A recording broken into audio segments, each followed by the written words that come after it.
Hello everybody, welcome to Catherine Sews. Thanks so much for joining me today. This is the second of a 4-part series that I'm making about how to sew jeans. The pattern that I'm using is McCall 6610, which is unfortunately out of print, but it is still available on Etsy and on eBay. If you just Google McCall 6610, you'll find it, but you can use the same techniques for any jeans pattern that you like.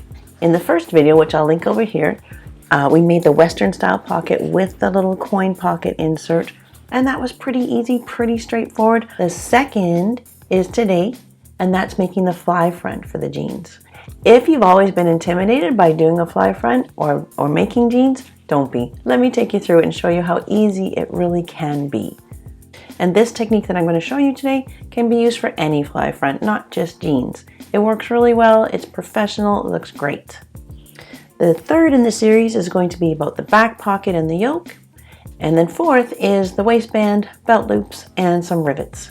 So if you want to sew the whole project with me, make sure you hit the subscribe button and the notification bell so that you know every time I upload the next set of instructions. For today with the fly front, the instructions in this pattern, the McCall 6610, it's pretty close to the fly front technique that I've used for years. I think I can safely say that I've sewn hundreds of fly front pants.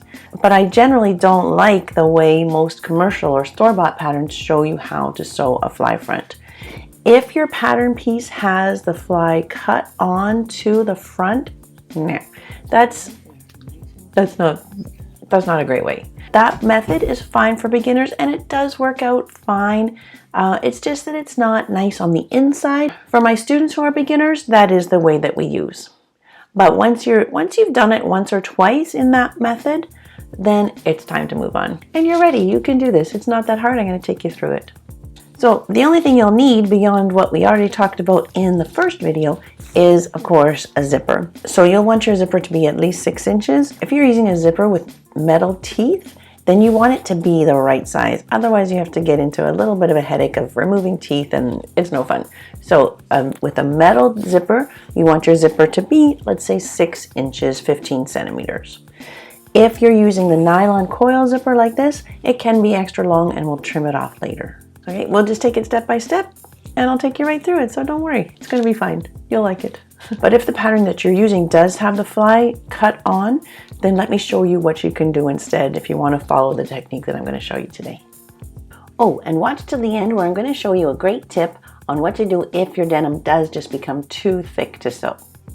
So if your pattern comes with this fly piece cut on like that, you're not going to use this piece. You'll just follow the line that is the center front line, like just follow that line straight up. And then on some other paper or tissue, you'll just trace off this sewing line and then you'll just add a bit of seam allowance, maybe a centimeter, and just bring your seam allowance down to that edge where that original piece was cut on. So you'll trace that off. So that'll look about like that. And then you're going to cut 3 of those. One of them will provide the facing on the outer layer of the fly, and the other 2 will provide the extension on the bottom layer of the fly. So the easiest way is to actually cut 4, like 2 pairs right side together, but you'll only end up using 3. Also cut yourself a pair of interfacing in this shape, 2 opposite sides of interfacing. So let's look at the instructions for the zipper. The first step is to sew the pants together from the circle or like the base of the zipper opening and just about halfway, let's say, to the seam. So right at that base of the zipper here, I just want to make a little mark. So these are the 2 fronts. I did go ahead and serge the 2 center front edges, and now putting them together, I'll just sew at the 15 line or 5/8 line from that mark down about halfway.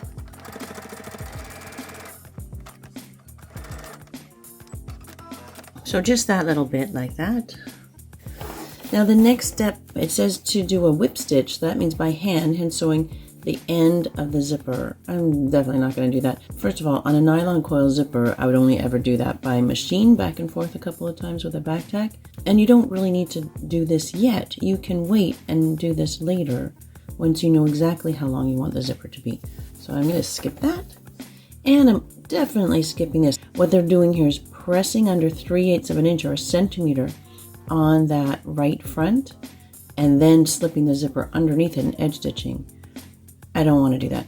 First of all, I want to have less of a fold there. I just want a 1/4 inch fold because that tucks the zipper further underneath the other side. So I don't like that. So I'll show you what I'm going to do instead. One other change is notice how they've got the zipper standing tall here. I also don't like that. I want the raw edge of the zipper even with the raw edge of the pant at the top there. So then instead of it pressing under an edge and then sort of top stitching the zipper behind that edge, I'm just going to put the zipper right side together with that edge and sew it. So I've got a zipper foot installed and I'm going to just take my needle to the left. So whatever stitch you have that moves your needle to the left, choose that. And as I say, I'm putting the raw edge of the zipper against the raw edge of the top of the pant, and I'm going right sides together. Can you see on the zipper where it looks like railroad tracks? That's where I'm aiming my needle. I'll be stopping in line where that seam starts. Keep your zipper tape lined up with the edge of your front piece. Just get this whole left front right out of your way. You want to still be able to access this edge. And I don't have to stop exactly at that seam. I can actually come down a little past it.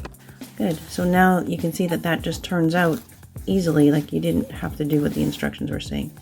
Good. So if you're using your own fly pieces that you made, you're going to put 2 of them together. You'll interface one of these. Back to the regular presser foot and the regular stitch with my needle in the middle. So with the 2 fly pieces together, I'm just sewing that long curved edge. And I'm just sewing with the edge of my presser foot or a 1/4 inch seam allowance. I can trim down that curve a little bit to reduce the bulk and then flip that right side out. Bring my edge right to the edge.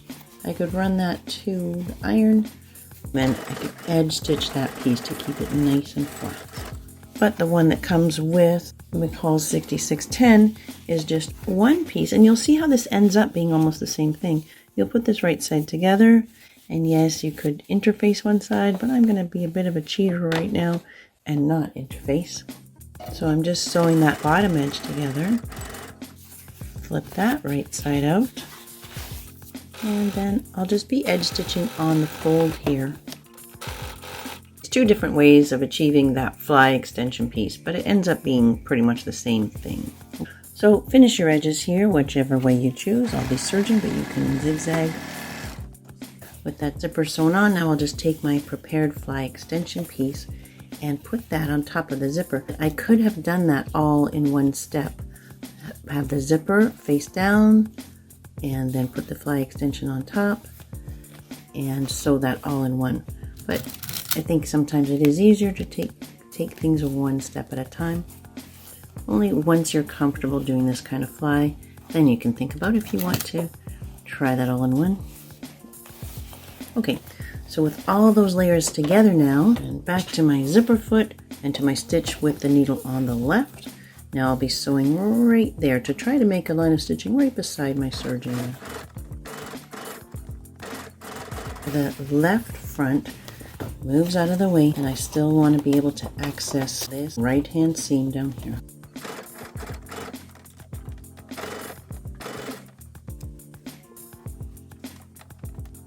Move all of this stuff out of the way to your left.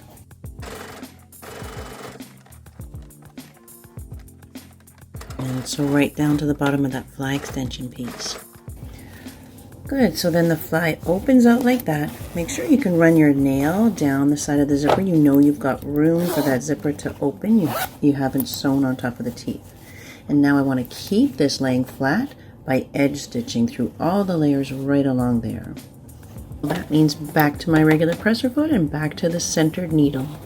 Just unzip the zipper.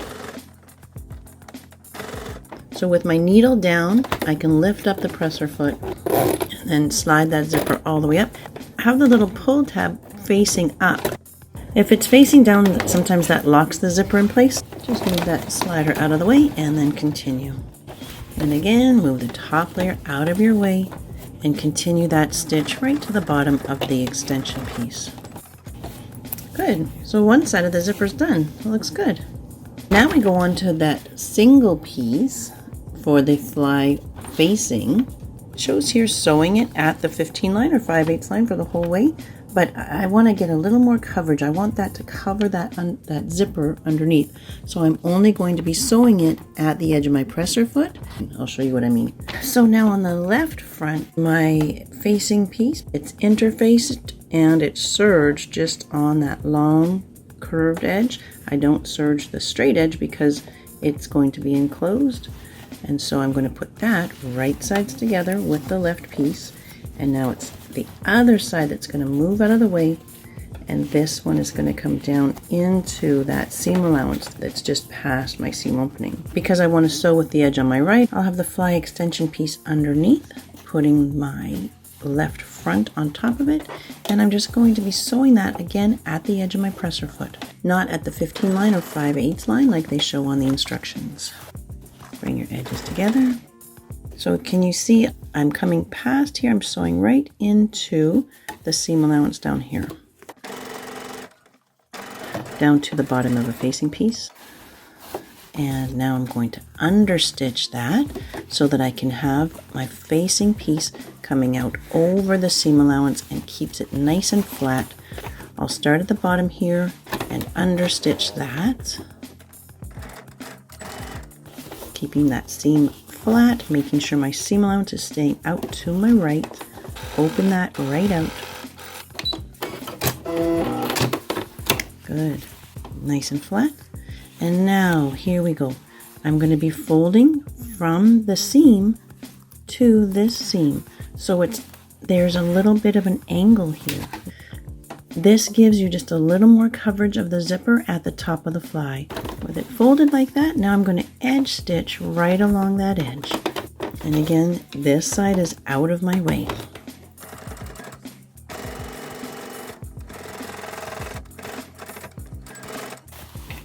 Good, that looks nice. So now you just pin the pants closed and then pushing one side out of the way so you can sew the edge of the zipper that hasn't already been sewn down. I'm going to be just pinning that together now. Good. Beautiful, nice and flat. Now we can look underneath. You can see that the zipper's already sewn to the extension piece. And so now we have to sew it to the edge that's not already sewn, and that's to the facing piece. So this is how it wants to sit. So I'll go back to my zipper foot and just sew right up beside there. So zipper foot, needle on the left.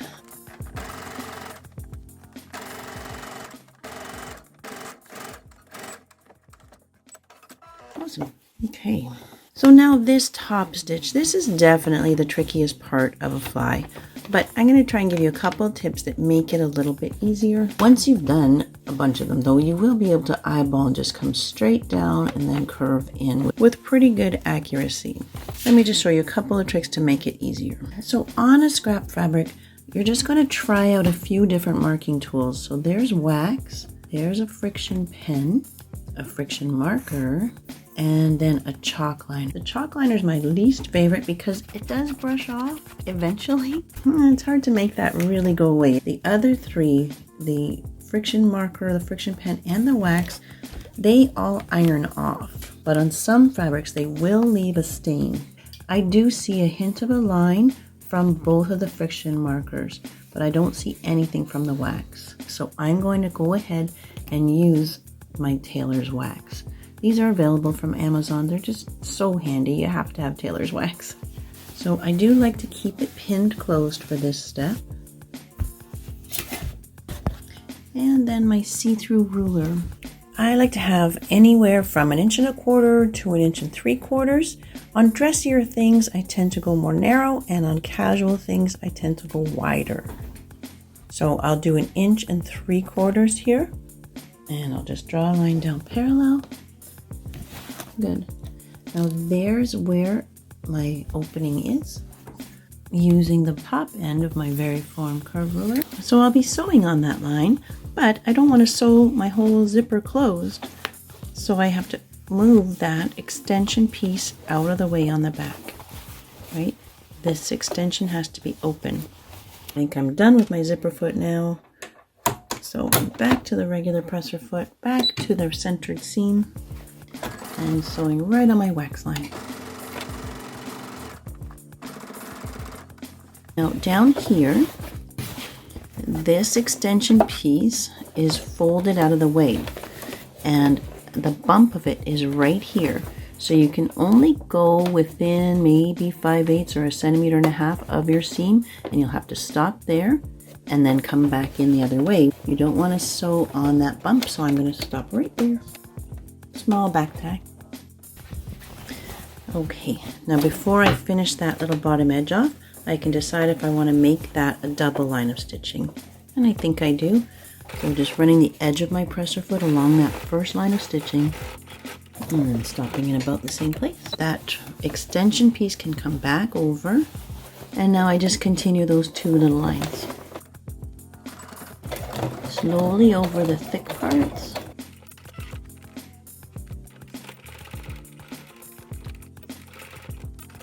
Awesome, we're almost done.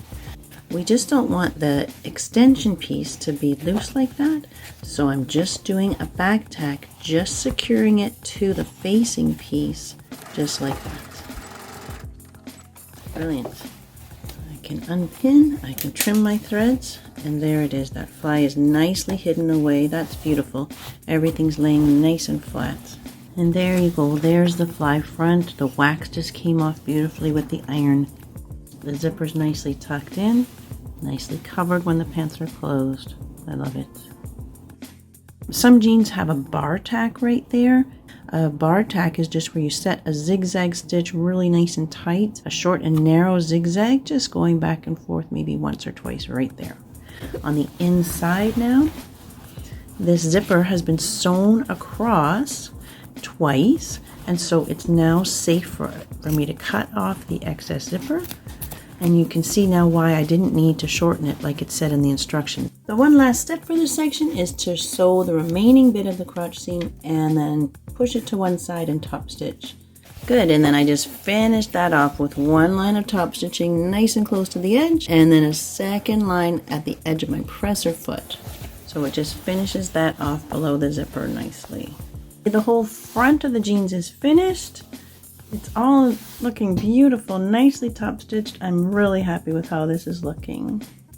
And the bonus tip for today, if at any time your layers of denim become too thick to stitch through, you can literally just take a hammer